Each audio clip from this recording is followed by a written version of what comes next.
is another thing. Not only am I stuck up there like some exhibit at a freak show, I have to dress like a monkey as well. You know you've got to create a good impression. Oh, really? My shirt buttoned up to the top with a nicely knotty tie means I'm not a murderer, does it? Of course not. Dr. Cribbin, now there was a snappy dresser. No, you're just being stupid. Yeah, well, I feel stupid. Everybody looking at me, talking about me, judging me, and I just have to sit there and take it. I know it's hard. I just feel so helpless. Look, it's going to be all right, I promise. Yeah, well, I might hold you to that. Just hold me.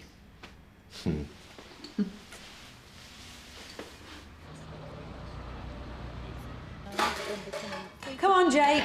If you don't get a move on, it's not only this bread that's going to be toast. Come on, Jake, I mean it. I don't feel very well. Oh, yeah, and what is it? An allergy to school? My head hurts. Really? And I feel a little sick. Do you know what? I'm getting a little sick of this performance every other day.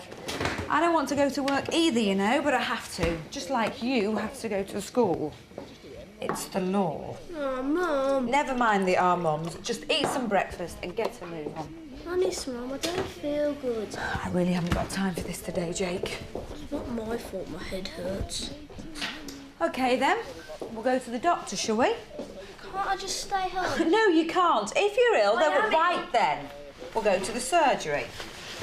But if you're making this up, it just won't be your head that's hurting.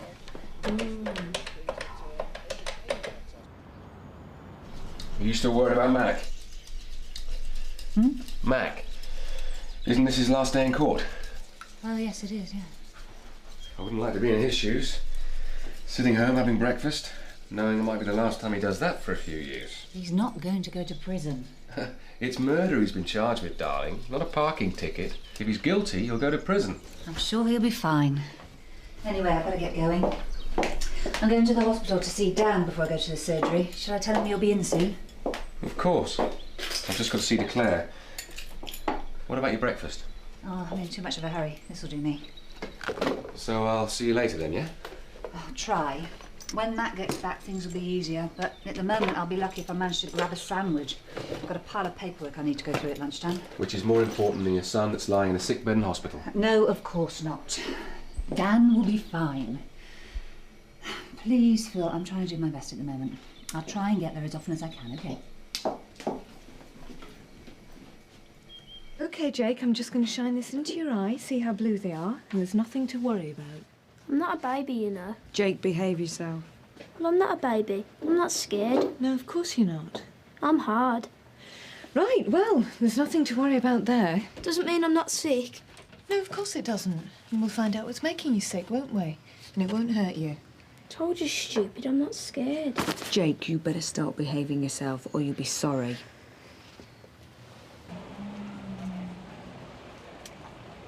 Now, there's been much public debate about the issue of euthanasia. It is an emotional issue. Some would say it is a political issue. But I would ask you, and I'm sure the judge will direct you, to cast these considerations aside. Whether doctors should be allowed, at the request of terminally ill patients, to end their life is not the matter being decided upon here. The law, as it stands today, states that is murder. The law which you have all taken an oath to uphold and to serve upon this jury. You see, there is a line of professional conduct that doctors must stick to. They're not above the law. They must never be allowed to think they are above the law. Because, and be very clear about this, the line that Dr. Maguire crossed was murder. He took it upon himself to end a woman's life. The life of a confused and debilitated woman, a woman who had her family gathered round her, a woman who was looking forward to one last special Christmas. This man took those last precious weeks, maybe even months, away from her family. We can't bring Jessie Helm back. We can't know even if she'd be alive today. But you can give her some justice. Give her family some justice. And send a message to the medical community that they're not above the law, that they never can be above the law. Jake, sit still and behave yourself. Let's go for a pee. Well, you just have to wait. No, that's okay. There's one outside. Come on, Jake. Up the stairs and to the left, all right? I'm really sorry for wasting your time like this. No, that's all right. That's what we're here for. And besides, just because there's nothing physically wrong doesn't mean to say there's not a problem. Well, he's just swinging the lead. Takes after his father. Oh? He could never sit still for 5 minutes. Couldn't do a proper day's work if his life depended on it. Too busy being angry at the world. You're not together anymore? Have you got any children? No, I haven't. Oh, I didn't think so. Why's that? Well, you just seem too calm, too happy. Oh, I don't think so. I think you've just caught me on a good day.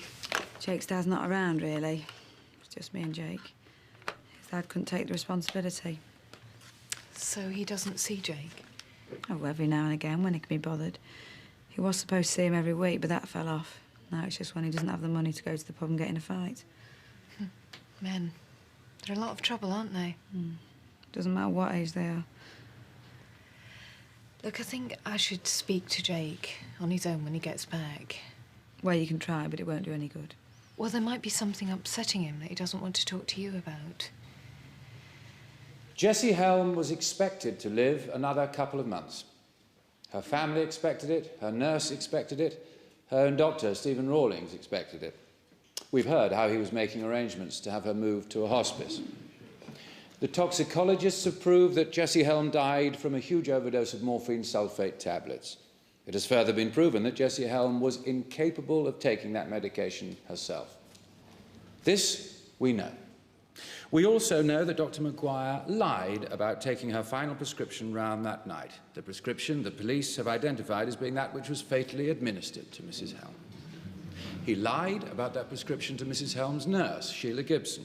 He lied to his colleagues, to his wife, and he lied to the police. We've also heard expert testimony that only Dr. Maguire's and Jessie Helm's fingerprints were found on the glass by her bedside. The glass of water that was used to administer the fatal dose of morphine sulfate to Mrs. Helm. Now, Dr. Maguire also lied to his wife about where he was that night. He claimed he went back to the surgery for a glass of whiskey on his own, well, for well over an hour. And then there was the letter that Jessie Helm wrote to Dr. Maguire. I know I can count on you. Thank you for your help. Now, we come to the day, December the 14th, when Mrs. Helm was discovered dead. On that morning, we've heard how Dr. Maguire was extremely insistent in signing the death certificate that morning. Insistent against the contrary wishes of nurse Sheila Gibson, who had grave doubts about the manner of Mrs. Helm's death. Grave doubts that were later to have been shown to have been grounded in fact. As we've all heard, Jessie Helm had not died of natural causes, as Dr. Maguire would have us believe. As we've all heard, Jessie Helm had not died of natural causes, as Dr. Maguire tried to persuade Nurse Gibson into believing. No. As has been proven in this court, Jessie Helm had died from a fatal ingestion of drugs that someone else had administered to her. It is the Crown's case that that person is the defendant, Dr. Maguire. Dr. Brendan Maguire was the last person to see Jessie Helm alive. He was also the first person to see her dead. Thank you, members of the jury. My lord. So, Jake, are you really feeling poorly? Or do you just not want to go to school? I'm not scared of school. No, of course you're not. Oh, I remember I used to hate going to school sometimes. Mind you, I used to hate geography. So then, what's your favourite subject? Television. Yeah, well, they didn't have that. Jake, what's that bump on your head? I fell over. Where? I don't know, I just fell over. It's just between me and you. Did someone hurt you? No. Well, did it happen at school? Is that why you don't want to go in? No. Are you sure? No, it was no one at school. I just fell over.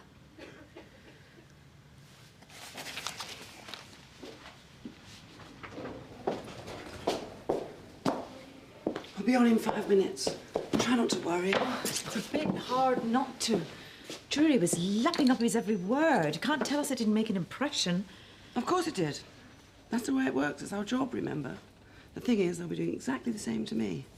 Good thing is, we get to go last. Do you think it'll make any difference? Of course it will. In truth, he was blustering out there, Mac. The fact is, there is no hard evidence because you didn't do anything. It's okay, Jake. But if someone has been hitting you, then it really is best to talk to someone. I can help. I don't need any. Well, we all need help sometimes. Even me. Tell you the truth, I need help all the time. Was it a classmate? No. Was it someone at home? Your dad? No, it wasn't my dad. Who was it then? Jake, please, It was Miss Connor, Miss Connor? my teacher.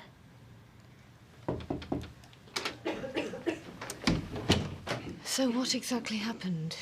She just hit me. Tell us the truth, Jake. It is the truth.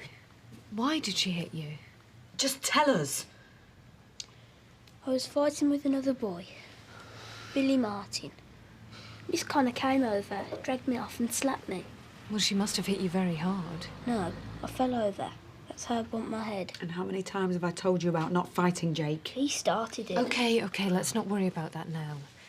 But we need to get Jake checked over. I'll phone the hospital straight away. Hospital? Is that really necessary? Well, Jake's had a fall, Mrs. Nichols, and banged his head. Now, he probably hasn't done any real damage, but we need to be sure. He needs looking at, just to be on the safe side. Right. And I think you should get in touch with the police. The police? Why? Because your son has been assaulted. Assaulted? That's going a bit far, isn't it? His teacher was put in a position of responsibility. She had a duty of care, a duty that she failed.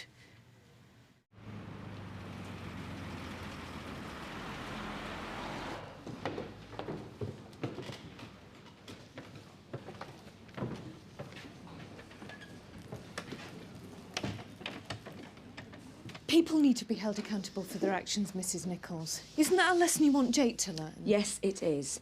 And it seems to me Miss Connor was teaching him that lesson. I don't think so. Violence is never the answer. Well, that is exactly my point. Jake's so keen to be like his father, he'll pick a fight with anyone. Well, I won't have it anymore. That isn't the point. His teacher hit him. She gave him a little slap, that's all. Are you trying to tell me you never had a clip round the ear when you were a child? Yes, I did. Yeah, and it didn't do you any harm, did it? But that isn't the point. Well, I happen to think it is the point. Jake has admitted that he kicked Miss Connor when she tried to separate them. She gave him a little slap to keep him under control. She knocked him over. He fell over! And let's just hope it knocks some sense into him. Goodness knows I've tried to discipline him and got nowhere. There's never any excuse for hitting a child. You don't have children, do you? No, I've already told you that. Then why don't you wait until you have until you start lecturing us that do? Those teachers have a hell of a job to do. If she was really meaning to hurt Jake or hitting him, then of course I'd report her. But she was just using reasonable discipline. And I'm so sorry if that's not wishy-washy liberal enough for you. But like me, she happens to have to live in the real world. Of course, it's up to you. Yes, well, of course. Thank you. We'll call a taxi and wait in reception. Come on, Jake. But let us be clear. There are no facts that show that my client had anything to do with the death of Mrs. Helm. I won't say unfortunate death, because as you have heard from the testimony of her family and friends, and from her own words, that this was not an unfortunate death. This was a death that Mrs. Helm wanted, that Mrs. Helm begged for. So, is Dr. Maguire guilty of murder? To return a guilty verdict, you have to be absolutely sure of that he is guilty of murder. If you have any doubts at all on that matter, then you must find him not guilty. That is the law. If you have any reasonable doubts at all, you must find him not guilty.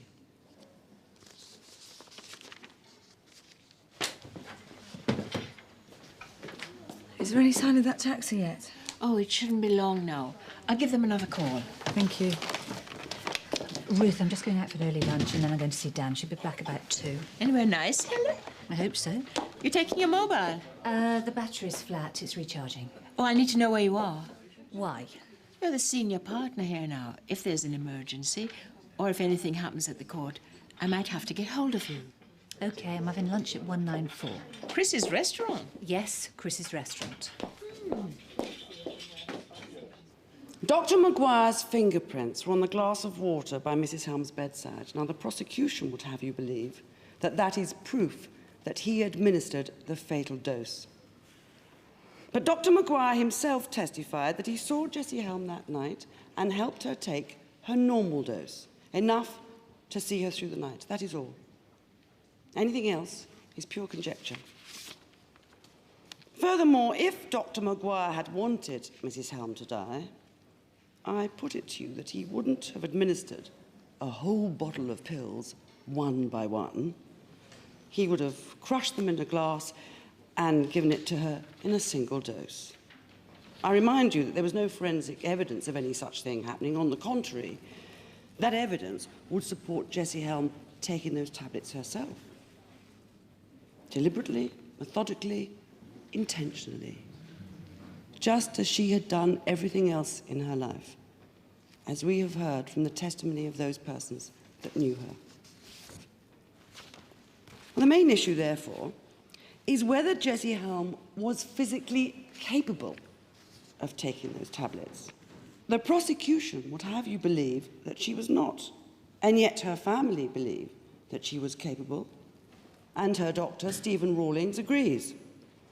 Now, the prosecution tried to discredit his statement with testimony from their expert witness, a capable neurologist, who stated that, in his opinion, Jessie Helm was not capable of taking her own medicine. Now, he was a man who had never met the woman, had never treated her, and he was basing his assumptions purely on statements and records. But, and this is a very big but, you will recall that the Crown's expert conceded under cross-examination that her condition had not deteriorated to such an extent that she required a metered pump, and she was still capable of taking her medication orally. You have heard testimony from all who spent time with her those last few days, and they have all described her as being lucid, as being determined, as someone who knew what she wanted and was absolutely unwavering in her resolve to get it. Reasonable doubt, ladies and gentlemen. If you have reasonable doubt, then you must find Dr. Maguire not guilty. Is there reasonable doubt that Jessie Helm was capable of killing herself? My learned colleague and his expert would have you think there is not.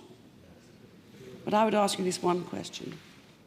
If she was physically unable to take her own medicine, how is it that on the very day she died, she was able to take up her pen and write a letter to Dr. Maguire begging him to reconsider to help her die?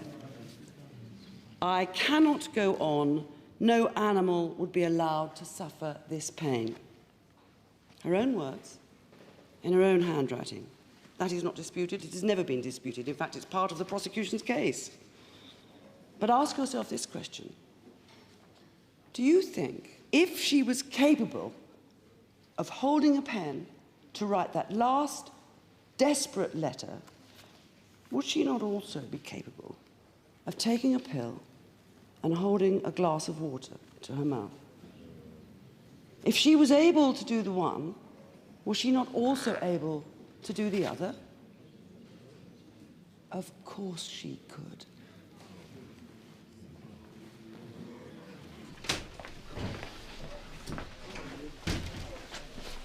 Hi, Ruth. Oh, Phil, hello.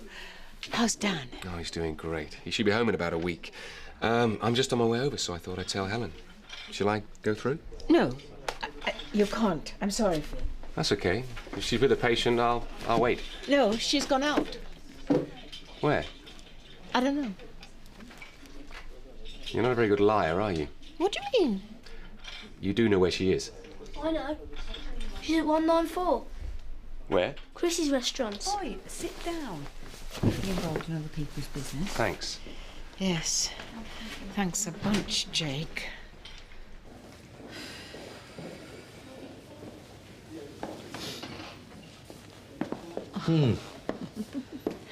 Thanks, Rachel. You really did a great job. Absolutely. Oh, I just hope it'll be enough.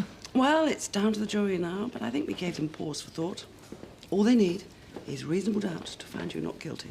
What do you think they were? No, that's the problem. Something you can never prepare for. Juries are human after all. We never know which way it's going to go. All right, see you.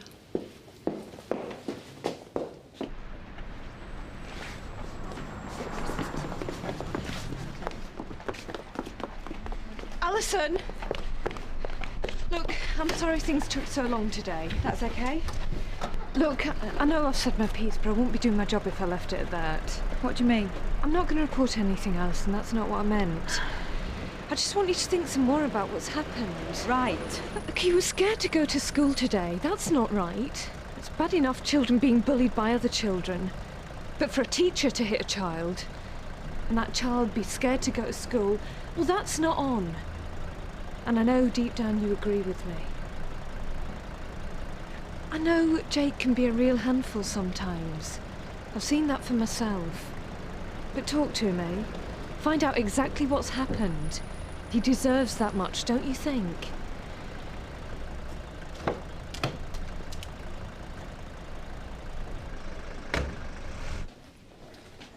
There you go, Jake. Thank you. Is that why you didn't want to go to school? Because you felt sick? Yes. Not because you were scared? It's all right to be scared, Jake. I'm scared all the time. But it's good to be scared sometimes. Otherwise we'd all go around putting our hands in fires or jumping off cliffs or all kinds of silly things, wouldn't we? But if it's a big thing that's scaring you, making you feel sick or worried, you must always tell me about it. All right? All right. Has Miss Connor ever hit you before? No. It's all right to tell me, Jake. I won't get upset, I promise. She didn't hit me before, but she hits the other children. She does it all the time. I'm sorry I didn't believe you this morning. Okay. Okay.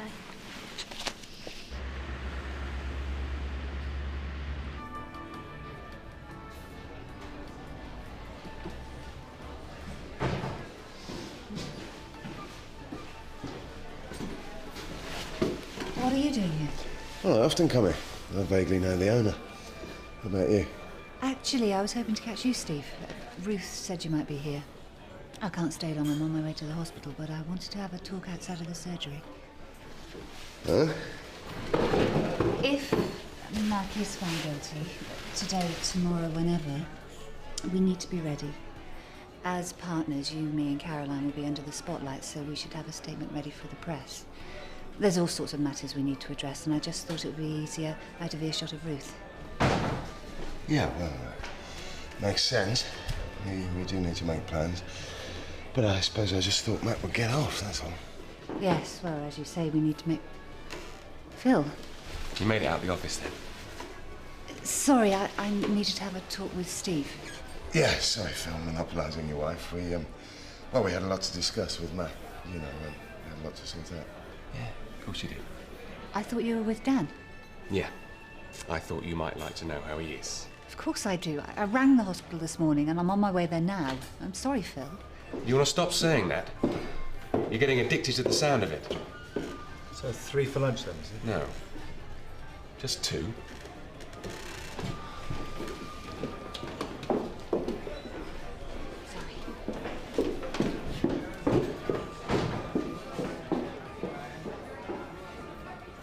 I have to direct you as to the law, and I also have a duty to remind you of some of the facts.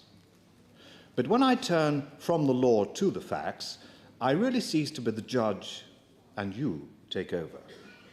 Because it is your view of the facts which matter, not mine. It is you who are going to decide which evidence you can accept and in this case, the proper inferences to be drawn from that evidence. It is entirely your decision. Come in. Could I have a quick word? Yeah, of course, come in. I just wanted you to know I've taken your advice and contacted the authorities. I've made an official complaint. Oh, I see. I wanted to thank you for finding out what happened to Jake. How is he? Oh, he's fine. Takes after his dad in that respect too. Head like a cannonball. Well, I'm glad. But you made me think, and apparently she has been hitting the other children. Maybe if it was just a one-off. Well, maybe not even then, but anyway, it's not on and something will be done. Will the police get involved? Probably. After all, as you said, that woman had a duty of care which she abused. Shouldn't go unpunished, should it? No, it shouldn't. Ladies and gentlemen of the jury, when you retire, please forget anything you have heard about majority verdicts. You read the papers, you watch television, you hear the news. It may be that there are some trials where a majority verdict can be accepted by the court. They can only be accepted in particular circumstances which have not yet arisen in this case, and I hope never will. Therefore, whatever verdict you reach, it must be a verdict of guilty or not guilty to which you all agree.